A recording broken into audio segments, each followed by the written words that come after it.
All right, guys. In this episode, I'm going to be talking to Fernando Gonzales, owner of Two Tails Dog Training, and we're going to be talking about a bunch of different topics from social media to animal welfare and imposter syndrome and a few other things in between. So listen up. It's a really good interview. For the audience, for the people that, may or may not have heard about you, do a little bit of a, sort of a short bio intro type of thing. Tell us a little bit about yourself. For sure. Yeah, my name is Fernando Gonzales. I own Two Tails Training. We're based out of Colorado Springs, Colorado. We're known for mostly working with human aggressive and dog aggressive dogs, although we work with, some people think that that's all we work with. We work with a variety of, puppies, just regular dogs that have no serious behavioral issues. But I grew up, I was born in Cuba, grew up in Florida, never was able to have, my parents were super old school Spanish. So like the animals were outside kind of deal. Yeah. Yeah. Oh, I know. So I never really had a dog. And then growing up, I used to just kind of enjoy my friends' dogs and stuff like that. And one of my friends rescued a bait dog, which if listening don't know what a bait dog is, it's just a smaller, normally a pit that antagonizes the other dog getting it ready for an actual dog fight. So it was a super, this was about, I don't know, I want to say 11, 12 years ago, maybe a little less. And the dog was just extremely male, human aggressive, really protective of my friend that was a girl at the time when she adopted it. So hated males, and I didn't know anything about dog training, but I knew that I was going to be patient and win this dog over. And after about 6 or 7 months, the dog, just became my best friend. So that was a really cool feeling that I kind of just held on to. And so every time I went to someone's house that had a dog, I just kind of gravitated towards the dog until eventually this ended up, being my profession. Someone was like, "Hey man, why aren't you charging for this?" And I'm like, you know what? That's a great idea. And how long have you been doing it now?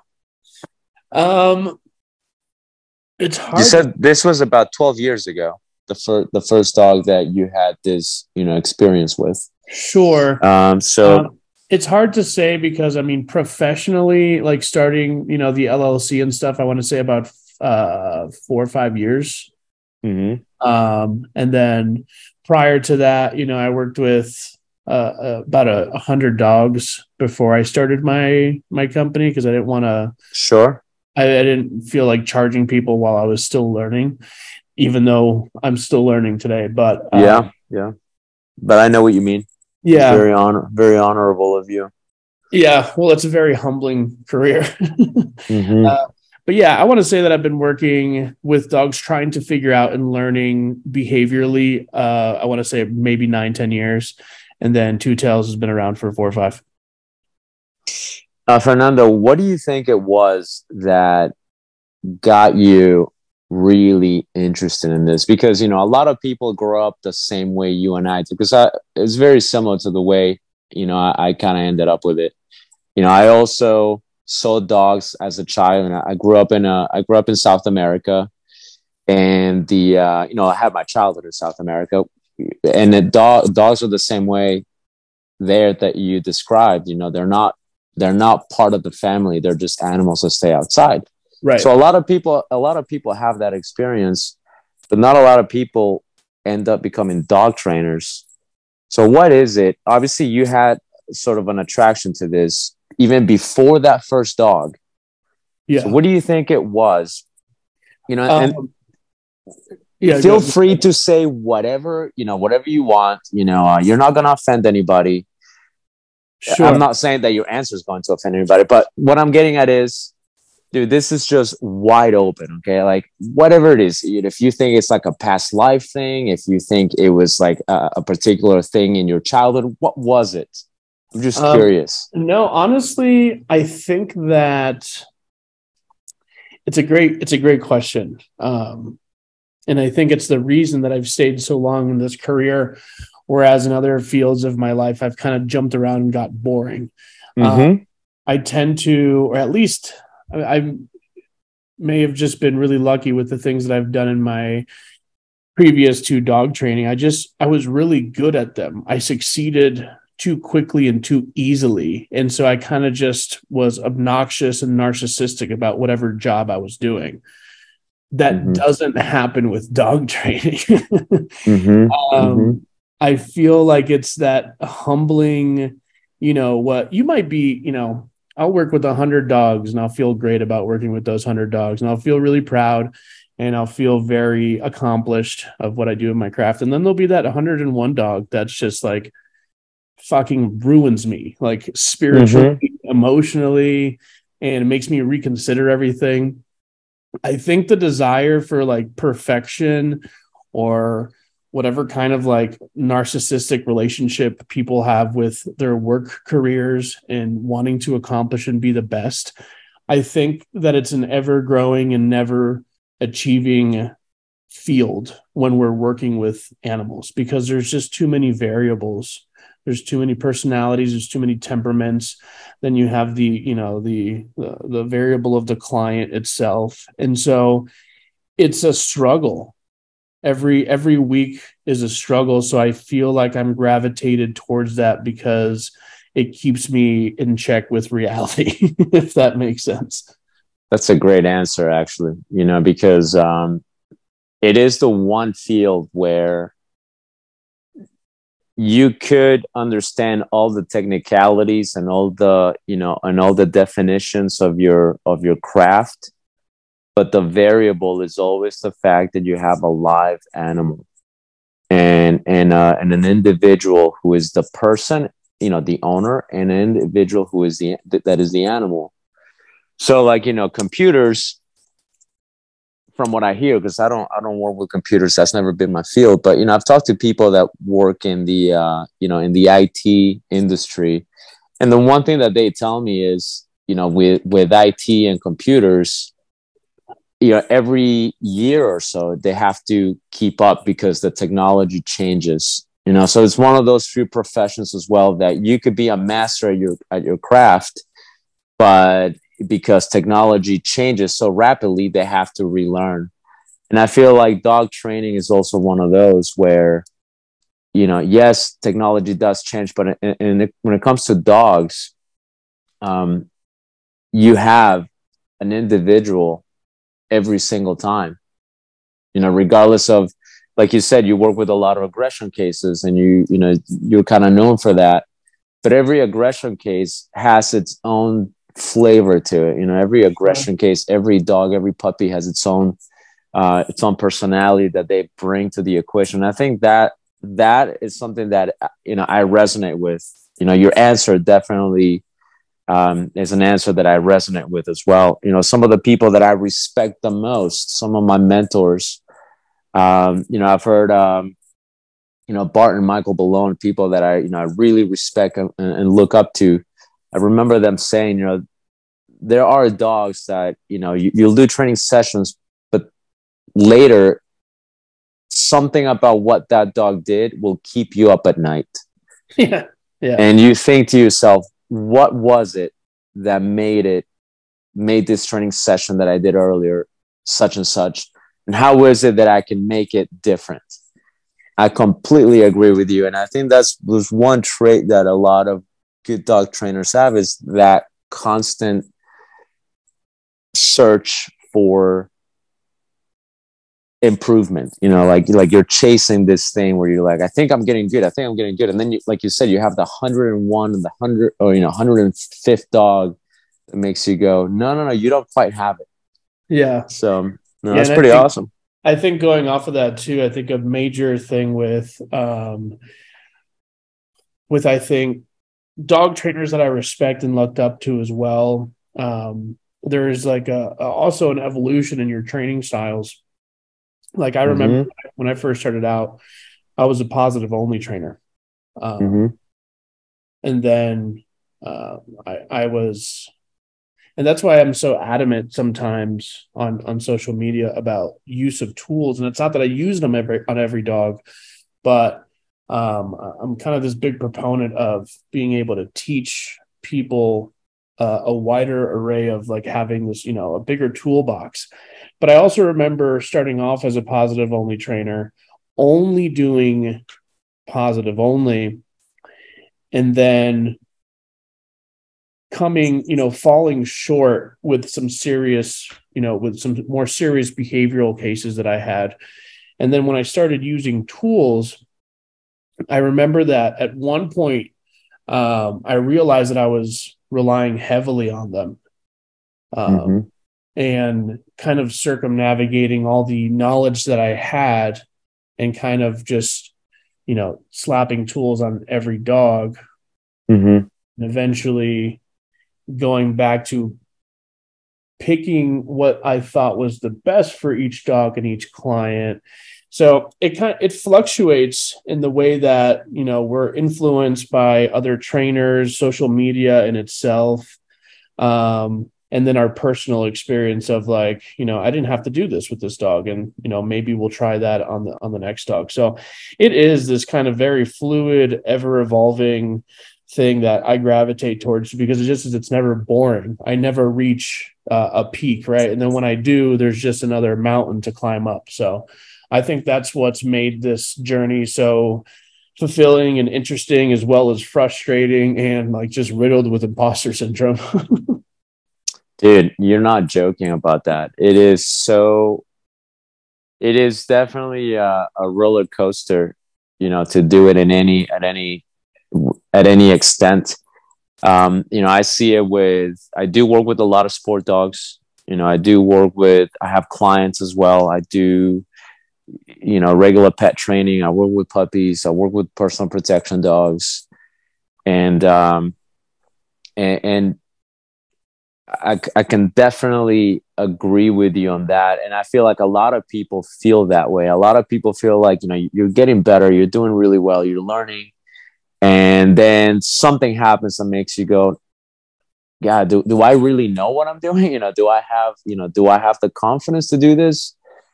So it is, the imposter syndrome it's very real for, especially I notice it, at least when you have a platform. There've been times, and I've been honest about this. I've mentioned this on previous episodes, but there have been times where I have something of value to post, and I've thought it through, and I think to myself, this is something that maybe a few people could definitely use. And as I'm making it, or once I've made it and I'm ready to publish it, to hit submit on the post, I think to myself, but who am I to do this, right? Like, why would I post this when I'm myself still figuring this out? Yeah. And and I've come to realize that, even if what I'm putting out there helps like 3 people, then it was worth it. Yeah. I think that there is, this is slowly becoming a therapy session, but I'm definitely on board. I definitely feel the same way that you do sometimes. I think as you definitely grow a platform, some of your shift focuses from helping people to competing, or at the very least looking valuable to the other people in that industry, because there's not many of them, like, so. And then every once in a while you're reminded by a comment or something of like, where I got a message today about someone that has just been watching and applying a bunch of stuff, and it's made like a huge deal in their life, and or they've been able to make a huge change in their life. And I'm like, yeah, you know what, this is why I do it. But at the same time, this kind of business has evolved into something else that, if you really want to be successful, it takes a longer time just having quality work, without being able to have a social media presence, whereas I've seen plenty of people that I don't, think they're the greatest dog trainers, but they have such a massive social media presence that it elicits some kind of weight behind that. So Yeah. I feel like a lot of our industry maybe in the past 10 years or so, from when I begun to now, has completely shifted interest, where I also know of some companies that are just old school. They don't even have Instagram accounts, and they still survive. They still do what they have to do. Mm-hmm. But there is a lot of focus and competition that really makes you question yourself, your validity. Yeah, dude, I feel that all the time. The other day I made some posts, and I fucked up the whatever quadrant I was using. Mm-hmm. Some dog trainer called me out, and they're like, "Isn't this?" And I'm like, "Ah, shit, yeah."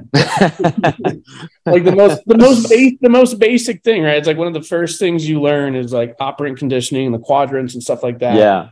Man, that completely just went over my head. And sometimes, you just it has been for me a real struggle to be able to balance between providing reasonable, helpful content for people, and also just kind of being in my head about this inner competition that I feel like subliminally we have with the people that we either respect or the people that have more value, follower wise online. So Mm-hmm. it's kind of funny to think about how that affects our day-to-day living, and it's not just dog training anymore. Oh yeah. Yeah. I mean, social media has become such a central part of the culture. It crosses it permeates every industry, any activity, every age group practically. And now it's, I mean, all social media is, right? All it is a dopamine fix. When people get on Instagram, they're just swiping, or TikTok, right? They're just swiping, swiping, swiping. This is just a dopamine spike that they're getting. And the accounts, whatever industry, whatever type of content there is, the content that will get the attention, the content that will get the likes, is whatever content can grab the viewer in the first 3 seconds. Yeah. That's really what it is. And when you have people like you have people, like me, where we're not preparing our content to grab the people in the first few seconds. We're doing more like long format. Yeah. Where it would be content that you or I would be interested in, meaning we would sit down and listen for a little bit. Whereas a lot of the audience that gets captured easily by social media, they're not doing that. They don't want the long format. They just want to swipe. And if that video makes them laugh or catches their attention in the first few seconds, that's the content that grabs them. If it doesn't, boop, they go to the next one. Yeah. And so when you and I don't have the result of that short dopamine type of content, we subconsciously think to ourselves, oh, maybe I'm not doing it right. Maybe I don't know quite as much as this person. Whereas we don't think about it as, no, my content is meant to be long format. It's not meant to be swipe, get a quick laugh, swipe, get a quick laugh. And now my page, my account does have a lot of that, because I do post a lot of memes. So that's one of the things that has made my platforms grow a little bit. It's the memes, because it does grab you. Like, you look at them, you're like, oh yeah, that's funny. Mm-hmm. Right. But in general, when I want to post informative stuff, that's where sometimes, we get these little nudges of doubt, or these little stabs of doubt, where we think to ourselves, do I know what I'm talking about? And I know a lot of people, I've talked to people, have told me that's why they don't post anything. Yeah, I there's been countless posts that I've made on Instagram And I'm just like, in my head, I'm like, this is definitely gonna go viral. And it's like 1,000 views or something. Yeah. And then I posted some shit about a Malinois that was just like super aroused working with thresholds. Really had no meat to it as far as information. It was just kind of an example of a dog getting excited. I think it's got like 9 million views on right now. It's just Mm. it's the most random thing. And then yesterday I was also looking at one of my favorite trainers ever, Tyler Muto. Yeah. His personal account has like 3,000, I think, or just something like ridiculously low. Where I'm like, Mm. this is one of the trainers that people should be, you know, Yeah. listening to and stuff because he has such a wealth of knowledge.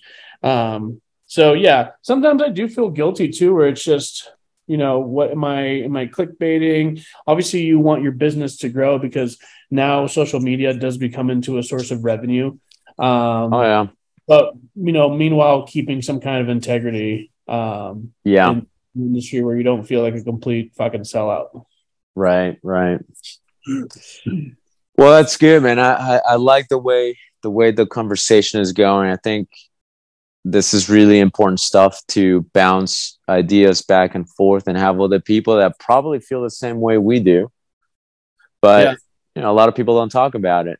And a lot of people do not talk about some of these little things that pertain to dog training that are not necessarily related to dog training. Yeah, I wish there was a better sense of, and I feel like I have it with some people. I mean, you've been always very cordial and nice whenever we've had any kind of interaction, but I wish there was a little bit more of a sense of community in the dog training world. I think there's a couple of cliques. Mm-hmm. Obviously there's a ton in every kind of group. The positive only, then the balanced, the sport dog.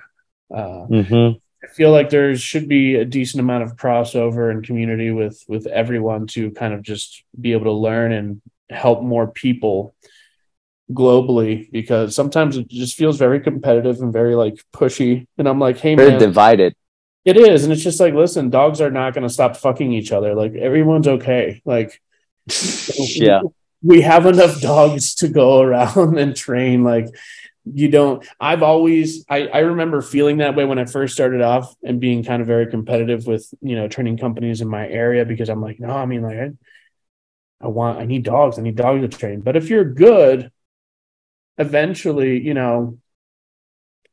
there's plenty of dogs. People get dogs every day.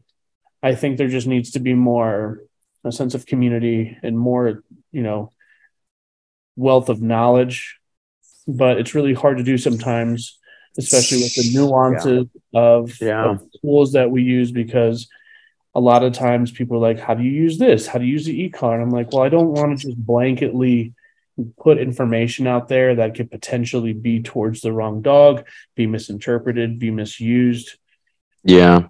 So that's all. The whole thing with the sense of community, unfortunately, it's just not in people's nature. People are not people are we're meant to have, it's like we're hardwired to gravitate towards our own tribes. And if there is no tribe, we're wired to make our own tribes.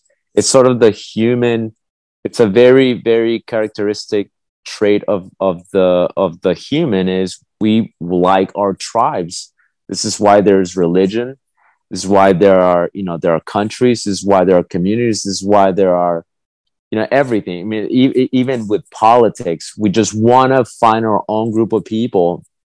And if we don't have our own group of people, we go, oh, you know what? I like that group. I'm going to join that group. And this is what kind of causes the divide. I used to be very like, oh, damn it, like them and us, them versus us. I used to be like that, in the earlier years of my career. And now I'm more like you. Like, I'm like, man, we should just be, kind of more, we should combine our efforts. But the thing is, people don't do that. And I've come to accept that. I'm already at that point where I'm like, I understand it's not in people's nature. But the only thing that concerns me, again, it concerns a lot of people, and I know it concerns you too, is look, I'm okay with not agreeing with everybody. I'm okay with somebody completely disagreeing with me. And I'm okay. I accept it. There's nothing wrong with that. The one thing that concerns me is I want the law away from my business. I I don't want the law. Okay, I don't want the law to stick their hands in my business. I don't want the law to stick their hands in your business, even if I massively disagree with you. Where I think to myself, right? Let's say I see one of your videos or I see your content, hypothetically, because obviously this is not the case, but let's say, I really strongly disagree with you. I will be okay disagreeing with you. And I will be okay with you completely just thinking, Will doesn't know what he's doing. But the one thing that I would not want is I would not want there to be any sort of legislature to prevent you from doing what you can do well, even if I disagree with it. I And that's the problem, that there are people in their, in their little tribe, in their little community, where they're not satisfied with just disagreeing. They wanna basically cancel you. They wanna basically go, no, fuck you, Fernando. I don't agree with you, and I don't want you to have the freedom to do what you can do. Sure. Yeah, I mean, one of my it's not technically a devil's advocate, but I've I'll go always for it. my biggest goal. I have two like pipe dreams that I've always thought about, of things that I want to do. One seems a little bit more reasonable than the other, because as much as we don't want to have the law in our business, it's always going to happen. Just like there's supposed to be a separation of church and state, and there definitely fucking isn't one. Mm-hmm. So I feel like the most reasonable way to go about it is to at least meet in the middle. One of my things that I've always wanted to do is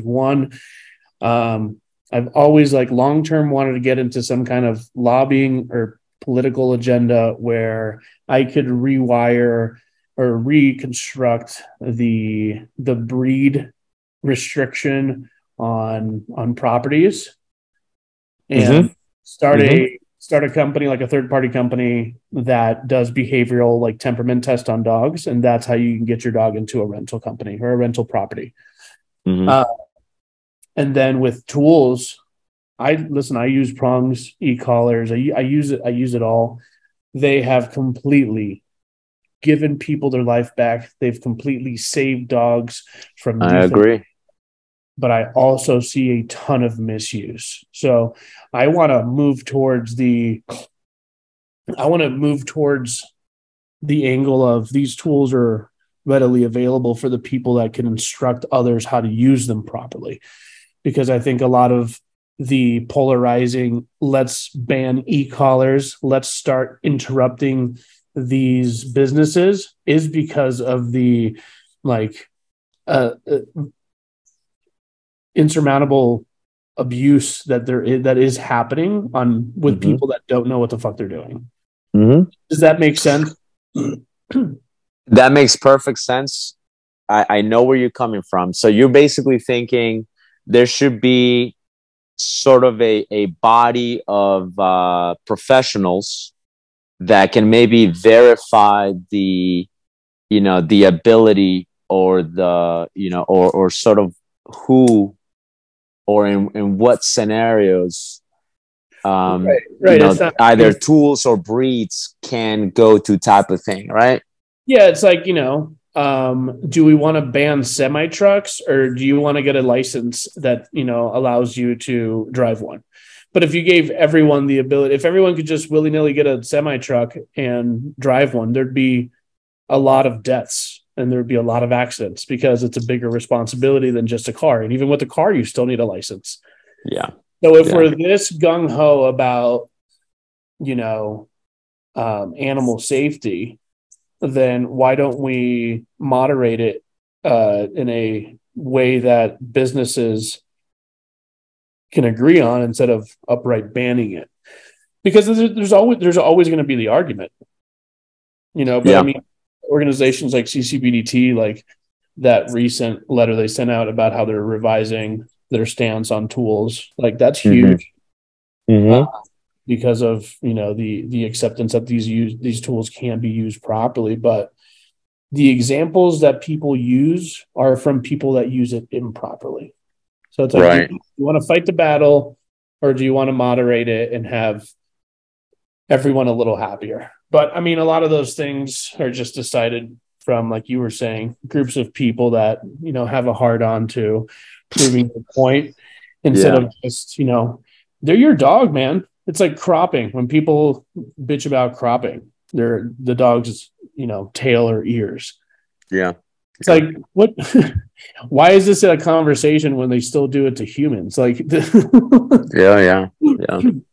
there's a lot of conversation that just seems more riddled with passion than logical or rational. It's all emotional. Yeah. And I used to feel the same way as you, in that aspect, where I was like, there should be a moderating, a body of, like a third party that can maybe decide, hey, let's verify the competence of which professionals can use e-collars. So it used to kind of be sort of in that mindset as well. But then I started to think, the moment that we do something like that, the moment we start doing something like that, yes, it would definitely be a step in the right direction. But let's say, Fernando, we put you in charge of that, right? Let's say you become the professional that, you in your area, you get to decide, in your state, your county, whatever, right? You get to decide, under what circumstances people can have certain breeds under, which locations. And you also get to decide which type of professionals get to operate certain tools. And maybe you have a nice process to verify this. Maybe your process is, some sort of testing, right? Where you go, I'm a professional. I'm not on either side. I'm very reasonable, like you are, and I'm going to have some sort of test, so to speak, where I would, make it fair so that dogs don't get abused, but also, people have the ability to use whatever tools they need to use. But the concern that I have is what happens when Fernando moves on? What happens when Fernando decides to do something else? Yeah. Who's going to take over Fernando? I saw exactly where you were going the second you started saying that. I was like, that's a very, very good because like we talked about, people evolve, things evolve, like I'll give you an example that I got from Bart. Dogs in Belgium, long time ago, back when he was still a kid, dogs used to be used in farms. They were not pets. They were the equivalent of the horse in a lot of farms in Belgium. So the farmers that were poor, they couldn't afford horses for their carts, so they used dogs. So the poorer farmers would use dogs to do their work. Well, what happened one time, one day, all of a sudden, the law changed in Belgium, where they suddenly decided that it was inhumane to treat dogs that way. They suddenly decided that it was inhumane to use dogs to pull carts and to work in the farmer's stead. So what they decided is they made it illegal. And if a dog was found to be used as a farming instrument, the poor farmers will get fined heavily. So here's what a lot of farmers had to do. A lot of farmers that rely heavily on their dogs, they couldn't make them pets. They're poor farmers. It's not like they were like, oh, the law changed. I can't use you as a farming instrument now, which, by the way, they loved. The dogs loved it. Sure. Okay? They loved it. They loved the work. So what they did is, in the name of animal welfare, thousands of dogs in Belgium got killed overnight. In the law, okay, in the name of animal welfare, thousands of dogs got killed overnight because they decided it was inhumane. So the problem with that is, you know, you have a very reasonable approach. You have a very reasonable, request to go, hey, maybe dogs should be treated a little bit different. But this is an evolution, right? This evolved.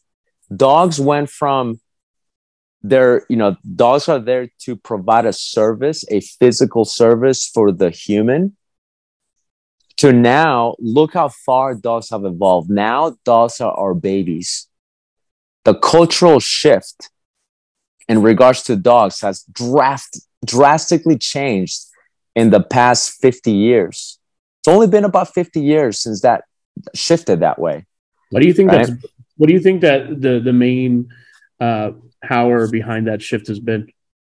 Well, it's a number of things. What's happening is less people are having kids. More people are adopting dogs. People are not producing. This is a verifiable fact. Humans are not reproducing at the same rate they used to. People are having less and less kids today than they were 50, 60 years ago. So a lot of people this is a fact. Again, a lot of people are having more and more dogs. So when you have people that go, I don't want kids, everybody wants something to fill an emotional void. Right. So what happens is now dogs take the place of the kids. And now when the cultural shift starts to go from dogs are, farm animals, dogs are there to provide a service for us, to, oh no, dogs are our family. No, dogs are our babies. And this happened in less than 100 years, right? It becomes very anthropomorphic. Exactly. So now you have the law that also has to shift to accommodate that. And you see examples like this, not just in the dog world. You see examples of this everywhere. And so what happens is with this evolution, this cultural evolution on how we view dogs, we have things where you could have a great idea for a middle ground where you could go, hey, let's make it so that there is a way to verify who gets to use tools and who doesn't, who gets to have certain dogs and who doesn't. But who's to say in the next 10 years that's not going to evolve further than it is now? That could be a slippery slope. Yeah. And it's just a very deep conversation, like you said, it's a very deep conversation to have. Well, dude, I'm all for it. If we could lock it down and be like, let's be reasonable, guys. I don't want any dogs to get fucked up. I don't want any people who shouldn't have tools to have tools, because there are plenty that I know that I have seen people mistreat their dogs, where I think you shouldn't have access to these tools. Yeah, you're a freaking poor dog, right? But in the large scale, then I see the nature of people and how this could turn into something where you go, all right, you can have these tools if you can pass this test, to no, now you shouldn't have these tools because things have changed. Freedom, freedom. I forgot which president said this. I think it was Ronald Reagan, who said freedom is one generation away from being extinct. It's crazy, dude. Crazy. I feel like talking about that makes me change the focus from the tools to just educating what dogs are, because it's just, I'm reading this book on like the history of mankind called Sapiens. And when we look at the scale of time from, when we started to where we are now, pretty much the Industrial Revolution, us becoming like what we consider humans, is just a blip on this line, right? Mm-hmm. I feel like it's the same way for dogs, because we've been breeding them for what is it, like 15,000 years, or what's the You're talking about the like basically the evolution of the dog. Yeah. Yeah, I don't remember. I mean, Yeah, 15. So I just looked it up. It's between 12,000 to 15,000 years ago, which is mhm. a shit ton of time. Oh Like, yeah, and so when we look at the at that scale of like dogs not working, you said that he was said that he when he was a kid. So how old is he? The guy I from think it. Belgium. Bart, yeah, he's. I think, yeah. I don't want to put too much age on him if I'm wrong, but I think he's in his 70s. So you're talking about, you know, less than a generation ago. Oh yeah. These dogs were just working dogs. They weren't really pets. Mhm. And then there's been this like very slow shift to now I feel like it's a very rapid shift of anthropomorphizing the dogs and treating them like they are babies because of what you said, right? Because people aren't having children and there is that emotional void. I feel like dogs are the children of nowadays and plants are the dogs of nowadays. Like I feel like people treat plants like dogs and they treat dogs like babies. Yeah. Yeah. Um, so I think, being able to educate people, not even about the tool, just on the purpose of the dog. And it's very clear when you have certain working dogs, like whenever I work with cattle dogs, German shepherds, or anything that was clearly has some kind of very distinct lineage, especially with like teaching a heel, you could immediately see their like eyes light up when they start catching on and Yeah. that engagement that they have with you where they're like, oh, this is fun. Like I'm doing something. And you could immediately see that click for a dog because we fucking bred them to work. So Hmm. it's a very dangerous game to take that away from, uh, uh, uh, take the animal portion out of a dog because then what are they? Yeah. Yeah. Exactly.